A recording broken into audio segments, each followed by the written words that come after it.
Sinjai terdiri dari beberapa kerajaan-kerajaan yang tergabung dalam Federasi Telulimpoi.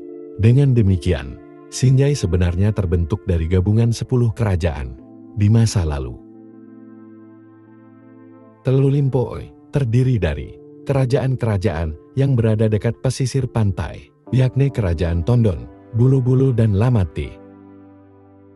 Sedangkan Pitulimpoi adalah kerajaan-kerajaan yang berada di daratan tinggi, yakni Kerajaan Turungan, Manimpahoi, Terasa, Pau, Manipi, Suka, dan Balasuka. Komunikasi politik di antara kerajaan-kerajaan dibangun melalui landasan tatanan kesopanan, yakni sipakatau, saling menghormati, serta menjunjung tinggi nilai-nilai konsep sirui menre, ti sirui no, artinya saling menarik ke atas, pantang saling menarik ke bawah, malilu sipakaing bila hilaf saling mengingatkan. Dalam lontara susunan raja-raja, ada di Sinjai pada masa lampau, bahwa yang pertama menjadi Raja Arung Manurun Tanralili, yang kemudian dikenal dengan gelar Timpa Etana atau Tau Pasaja. Keturunan Puatta Timpa Etana atau Teo Pasaja merupakan cikal bakal pendiri Kerajaan Tondong, Bulu-Bulu, dan Lamati. Adapun kerajaan yang pertama berkembang di wilayah Pitulimpoi adalah Kerajaan Turungan. Rajanya adalah seorang wanita yang diperistrikan oleh putra Raja Talo. Kemudian salah seorang wanita dari Pitulimpoi juga kawin dengan seorang putra Raja dari Bone. Dari perkawinan itu lahirlah 7 orang anak, yaitu seorang wanita dan 6 pria. Anaknya yang perempuan kemudian menggantikan ibunya menjadi raja di Turungan, sementara yang lain ada di Manimpa, Manimpahoi, Terasa, Pau, Manipi, Suka, Balasuka.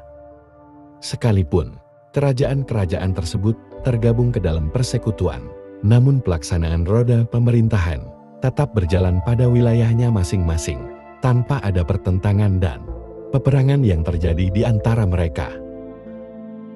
Apabila ditelusuri hubungan antara kerajaan-kerajaan yang ada di wilayah Sinjai di masa lalu, maka dapat ditarik kesimpulan bahwa Sinjai terjalin oleh tali kekeluargaan yang dalam bahasa Bugis disebut Sinjai, artinya sejalin berangkai, bergandeng satu dengan yang lain, ibarat untai benang yang dijahit dan sama jahitannya.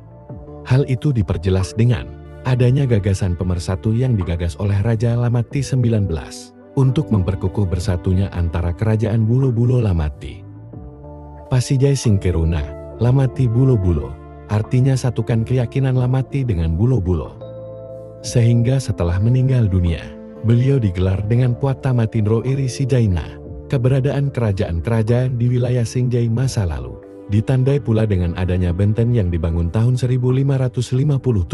Benteng itu dikenal dengan nama Benteng Balangnipa, yang selanjutnya menjadi ibu kota Kabupaten Sinjai sekarang.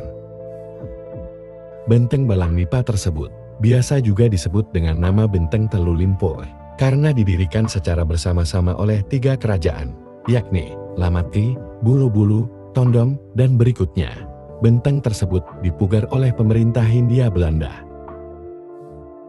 Tahun 1564 adalah tahun bersejarah bagi daerah Sinjai yang diwakili oleh Kerajaan Bulu-Bulu. Sinjai mendapat banyak kunjungan dari 2 kerajaan besar yang sedang berperang dan berpengaruh.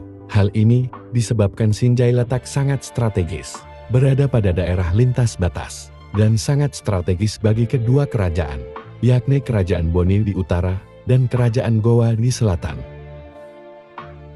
Sebenarnya kedua kerajaan yang sering berperang tersebut memiliki hubungan kekerabatan dengan kerajaan-kerajaan Sinjai, maka Telulimpoi dan Pitulimpoi berupaya untuk tidak memihak atau terlibat dalam perang tersebut, bahkan dengan penuh kecerdikan dan kearifan.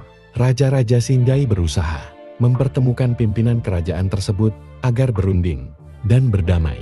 Akhirnya pada Februari tahun 1564, Raja Bulu-Bulu 6, Lama Pasoko Lamanu Etanruna, berhasil mempertemukan antara kerajaan Gowa yang diwakili oleh Iman Rai dan Mameta dengan Latenri Rawu Bongkang Raja Boni ke-7.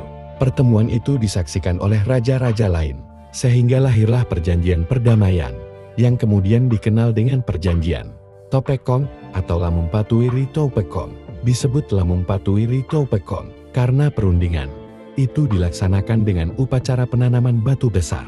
Bagian batu yang dikuburkan dalam-dalam dimaksudkan sebagai simbol dikuburkannya sikap-sikap keras yang merugikan semua pihak. Sedang bagian batu yang timbul sebagai simbol persatuan yang tidak mudah bergeser.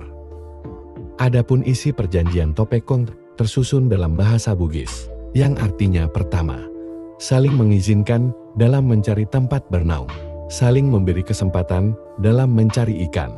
Satu rakyat milik kita semua, kemanalah padinya di bawah itu, itulah yang menentukan kerajaan mana yang dipilihnya.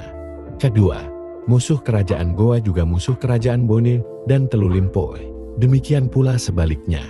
Ketiga, saling memberikan kebaikan bukan kejahatan, saling bantu-membantu tidak saling mencelakakan. Yang lupa diri diingatkan, yang hanyut diselamatkan. Pada tahun 1636, pasukan Belanda mulai datang ke daerah Sinjai. Kerajaan-kerajaan di Sinjai menentang keras upaya Belanda untuk mengadu domba dan memecah belah persatuan kerajaan-kerajaan yang ada di Sulawesi Selatan. Hal ini mencapai puncaknya dengan terjadinya peristiwa pembunuhan terhadap orang-orang Belanda, mencoba membujuk kerajaan Bulo-Bulo untuk melakukan perang terhadap kerajaan Goa. Peristiwa ini terjadi pada Jumat 29 Februari 1639, bertepatan dengan 22 Ramadan tahun 1066 Hijriah, karena rakyat Sinjai tetap berpegangan teguh pada perjanjian Topekong. Selanjutnya tahun 1824, Gubernur Jenderal Hindia Belanda, Van der Capellen datang dari Batavia, membujuk Icela Arung Bulo-Bulo ke-21, agar menerima perjanjian Bongaya dan mengizinkan Belanda mendirikan loji atau kantor dagang di Lapak. Akan tetapi Arung Bulo-Bulo menolak dengan tegas. Atas penolakan itu, akhirnya Belanda menyerang Sinjai di bawah pimpinan Jenderal Van Geyen dan Kolonel Bisaf. Pasukan Sinjai di bawah pimpinan Andi Mandasini dan Baso Kalaka berhasil memukul mundur pasukan Belanda. Selanjutnya tahun 1859, Belanda dengan dipimpin Jenderal Van Suyaten kembali mengadakan serangan besar-besaran ke Sinjai, baik melalui laut maupun darat. Oleh karena kekuatan yang tidak seimbang, akhirnya Sinjai direbut oleh Belanda pada 15 November tahun 1861. Berdasarkan surat keputusan Gubernur Sulawesi, kemudian Sinjai dijadikan satu wilayah pemerintahan dengan sebutan Koster Distrikan. Pada 24 Februari 1940, Gubernur Belanda tetapkan pembagian administratif untuk daerah timur, termasuk residensi Celebes, di mana Sinjai bersama-sama beberapa kabupaten lainnya berstatus sebagai Onder Afdeling Sinjai, yang terdiri dari beberapa adat Geming Cap, yaitu Kos Bulo-Bulo, Tondong, Manimpahoi, Lamati, West Bulo-Bulo, Manipi, dan Turungen. Kemudian pada masa pendudukan Jepang, struktur pemerintahan dan namanya ditata sesuai kebutuhan bala tentara Jepang yang bermarkas di Gojen. Dalam kancah perjuangan kemerdekaan, menegakkan proklamasi tanggal 17 Agustus tahun 1945, rakyat Sinjai membentuk berbagai organisasi perlawanan, seperti Sumber Darah Rakyat atau Saudara, Keris Muda, dan lain-lain. Waktu itu pantai-pantai yang ada di Sinjai menjadi transit bagi para pejuang kemerdekaan yang akan ke Jawa, dan sebaliknya.